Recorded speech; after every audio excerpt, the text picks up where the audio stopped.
Assalamualaikum warahmatullahi wabarakatuh. Alhamdulillahirrabbilalamin. Sebelumnya kami ucapkan terima kasih kepada Ibu Andita Rizko Faristiana selaku dosen pengampu mata kuliah Sosiologi Dakwah. Di sini saya Nurul Fitriana dan juga rekan saya Habib Mustafa akan mempresentasikan materi bab 7. Baik, langsung saja ke pembahasan yang pertama, yaitu pengertian dari perubahan sosial. Tentunya kita sudah tidak asing lagi ya dengan kata perubahan sosial. Jadi, perubahan sosial adalah perubahan dalam struktur dan proses masyarakat yang mempengaruhi sistem sosial. Di sini ada beberapa definisi menurut para ahli, yaitu menurut Kingsley Davis itu mengemukakan bahwa perubahan sosial adalah perubahan dalam struktur dan fungsi masyarakat. Kemudian, menurut Gillen juga mengartikan bahwa perubahan sosial adalah suatu variasi dari cara hidup yang telah diterima, kemudian dipengaruhi oleh kondisi geografis, kebudayaan, komposisi penduduk, ideologi, institusi, atau penemuan baru. Kemudian, menurut William of Oakwood juga mengatakan bahwa perubahan sosial itu meliputi unsur kebudayaan material dan imaterial, di mana dengan penekanan pada pengaruh besar unsur material terhadap unsur imaterial. Kemudian, menurut Moore itu mengemukakan bahwa perubahan sosial itu mencakup dalam nilai, norma, dan juga fenomena kultural. Jadi, bisa kita simpulkan bahwa perubahan sosial itu merupakan suatu perubahan menuju keadaan baru yang berbeda dari keadaan sebelumnya. Untuk poin yang kedua yaitu faktor penyebab perubahan sosial. Nah, di sini ada dua macam. Yang pertama itu ada faktor internal atau faktor yang bersumber dari masyarakat itu sendiri. Ada beberapa macam. Yang pertama ada perubahan jumlah penduduk. Nah, penambahan penduduk yang sangat cepat itu juga bisa mengakibatkan terjadinya perubahan struktur masyarakat, terutama yang menyangkut lembaga kemasyarakatan. Dan juga berkurangnya penduduk yang mungkin disebabkan oleh transmigrasi atau perpindahan penduduk mungkin akan mengakibatkan kekosongan, misalnya dalam bidang pembagian kerja, stratifikasi sosial, dan seterusnya yang bisa mempengaruhi lembaga kemasyarakatan. Kemudian untuk poin yang kedua itu ada inovasi dan juga penemuan. Nah, penemuan baru sebagai sebab terjadinya perubahan itu dapat dibedakan dalam pengertian discovery dan invention. Jadi, discovery di sini adalah penemuan dari suatu unsur kebudayaan yang baru, baik berupa suatu alat baru ataupun ide baru. Nah, discovery baru akan menjadi invention kalau masyarakat itu sudah mengakui, menerima, serta sudah menerapkan penemuan baru itu. Dan di samping penemuan baru di bidang unsur kebudayaan jasmania, juga terdapat pula penemuan baru di bidang atau di unsur kebudayaan rohaniah, misalnya ideologi baru, aliran atau kepercayaan baru, dan juga sistem hukum baru. Kemudian untuk yang ketiga itu ada penentangan atau konflik sosial.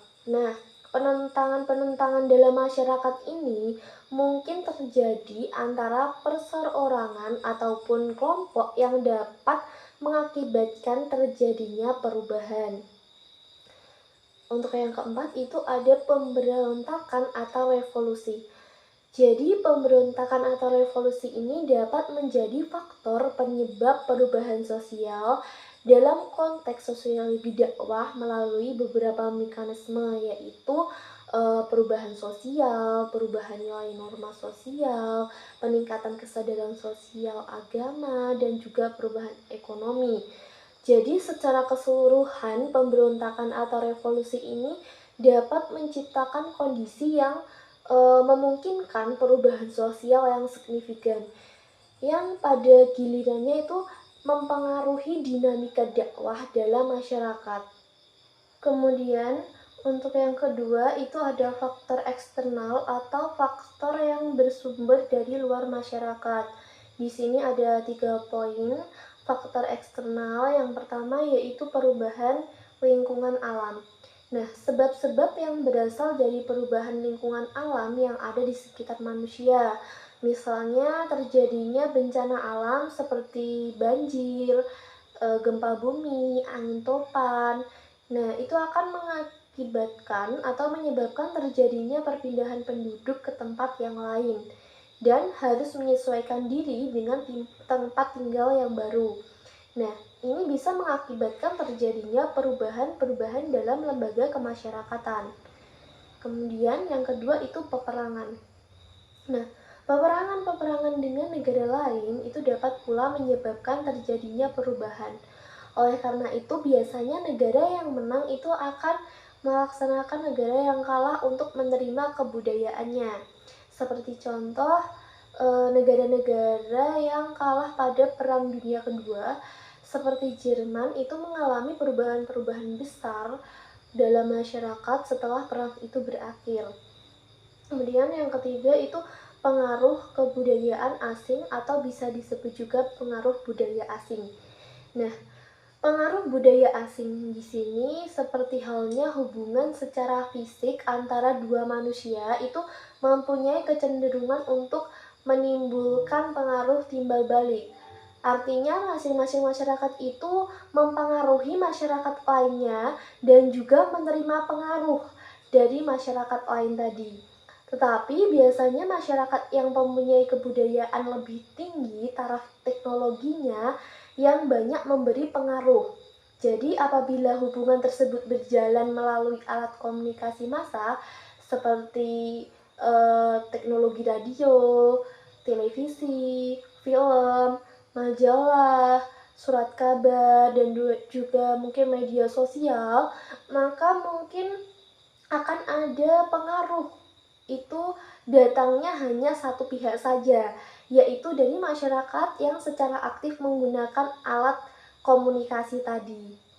Dan di sini saya akan melanjutkan materi saya yang ketiga, yaitu dampak positif perubahan sosial. Dampak positif perubahan sosial sebagai berikut, yaitu integrasi sosial. Apa itu integrasi sosial? Integrasi sosial adalah proses penyesuaian antara unsur-unsur lama dan baru dalam masyarakat, sehingga tercipta keseimbangan dan harmoni dalam perubahan sosial. Integrasi sosial terjadi ketika masyarakat dapat menerima perubahan tanpa menimbulkan perpecahan. Contoh dari integrasi sosial dalam kehidupan sehari-hari yaitu teknologi dalam pendidikan. Teknologi dalam pendidikan dahulu belajar dilakukan secara langsung di kelas, tetapi kini teknologi seperti e-learning diterima oleh masyarakat dan menjadi bagian dari sistem pendidikan. Yang kedua ada budaya lokal dan modernisasi. Musik tradisional dikombinasikan dengan musik modern sehingga menghasilkan genre baru yang tetap mempertahankan nilai budaya. Yang ketiga ada toleransi antar suku dan agama. Masyarakat dari berbagai latar belakang dapat hidup berdampingan dengan saling menghormati perbedaan. Adapun dampak negatif dari perubahan sosial. Perubahan sosial tidak selalu membawa dampak positif. Jika perubahan terjadi terlalu cepat atau tidak terkendali, bisa muncul masalah di masyarakat. Berikut adalah beberapa dampak negatif yang perlu dipahami. Yaitu yang pertama ada disintegrasi sosial. Disintegrasi sosial adalah perpecahan dalam masyarakat akibat perubahan yang tidak terkendali. Contohnya konflik antar kelompok karena perbedaan pandangan dan atau kepentingan, dan hilangnya rasa solidaritas dan kepercayaan dalam masyarakat. Yang kedua ada anomi. Anomi itu terjadi ketika norma lama sudah tidak berlaku, tetapi norma baru belum terbentuk. Akibatnya terjadi kekosongan atau aturan sosial yang menyebabkan meningkatnya perilaku menyimpang seperti kriminalitas dan korupsi. Dan masyarakat bingung karena tidak ada pedoman yang jelas dan bertindak. Yang ketiga, dampak negatif dari perubahan sosial yaitu cultural lag. Cultural lag adalah ketidakseimbangan antara budaya material yaitu teknologi dan ekonomi yang berkembang pesat dengan budaya non-material yaitu nilai, norma, dan etika yang tertinggal. Contohnya di sini yaitu teknologi dapat berkembang pesat tetapi etika penggunaannya belum dipahami dengan baik. Sehingga banyak terjadi penyalahgunaan media sosial. Dan globalisasi memunculkan gaya hidup konsumtif yang tidak sesuai dengan budaya lokal. Dampak negatif yang keempat yaitu ada mestizokultur. Mestizokultur adalah campuran budaya yang hanya meniru bentuk luar tanpa memahami maknanya. Contohnya di sini yaitu tren budaya asing yang diadopsi tanpa mempertimbangkan kesesuaian dengan budaya lokal dan menggunakan simbol budaya tertentu hanya untuk gaya tanpa memahami nilai di baliknya. Dan perubahan sosial bisa membawa dampak negatif jika tidak diimbangi dengan kesiapan masyarakat dan dalam beradaptasi. Oleh karena itu, penting untuk menjaga keseimbangan antara perubahan dan nilai-nilai sosial agar masyarakat tetap harmonis. Poin yang keempat di sini ada dakwah sebagai inti studi perubahan sosial. Dakwah bukan hanya sebatas menyampaikan ajaran agama, tetapi juga dapat menjadi alat untuk mendorong perubahan sosial yang positif. Ada 3 aspek utama dalam dakwah yang berkontribusi terhadap perubahan sosial, yaitu yang pertama ada advokasi sosial. Dakwah dapat berfungsi sebagai alat advokasi sosial yaitu memperjuangkan keadilan dan kesejahteraan dalam bermasyarakat. Contohnya di sini yaitu menyuarakan hak-hak masyarakat yang tertindas dan mendorong kebijaksanaan sosial yang lebih adil dan beretika. Yang kedua yaitu perubahan pola pikir. Dakwah membantu mengubah cara berpikir masyarakat agar lebih progresif dalam berbagai aspek kehidupan, seperti mendorong masyarakat untuk lebih peduli terhadap sesama, mengajarkan nilai-nilai moral yang mendorong perilaku positif dalam ekonomi, sosial, dan budaya.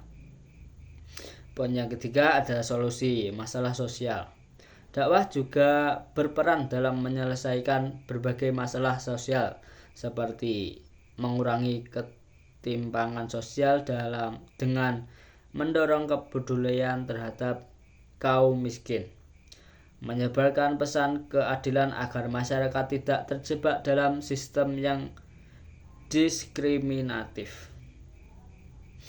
Dan dakwah bukan sekedar penyebaran ajaran agama, tetapi juga alat untuk membangun masyarakat yang lebih baik. Dengan dakwah, kita bisa menciptakan perubahan sosial yang lebih adil, membentuk pola pikir yang lebih positif, dan membantu menyelesaikan berbagai permasalahan sosial. Strategi dakwah dalam perubahan sosial yaitu agar dakwah bisa memberikan dampak nyata dalam perubahan sosial diperlukan strategi yang efektif. Berikut 3 strategi utama dalam dakwah untuk membangun kesadaran dan perubahan sosial yang lebih baik. Yang pertama ada pendekatan komunikasi. Pendekatan komunikasi di sini ada yaitu dakwah harus disampaikan dengan cara yang mudah dipahami dan diterima oleh masyarakat. Contohnya menggunakan bahasa yang sederhana dan relevan dengan kondisi masyarakat, memanfaatkan media sosial, video, dan podcast untuk menjangkau lebih banyak orang, dan menggunakan metode cerita atau analogi agar pesan lebih mudah dipahami. Yang kedua, dakwah transformatif.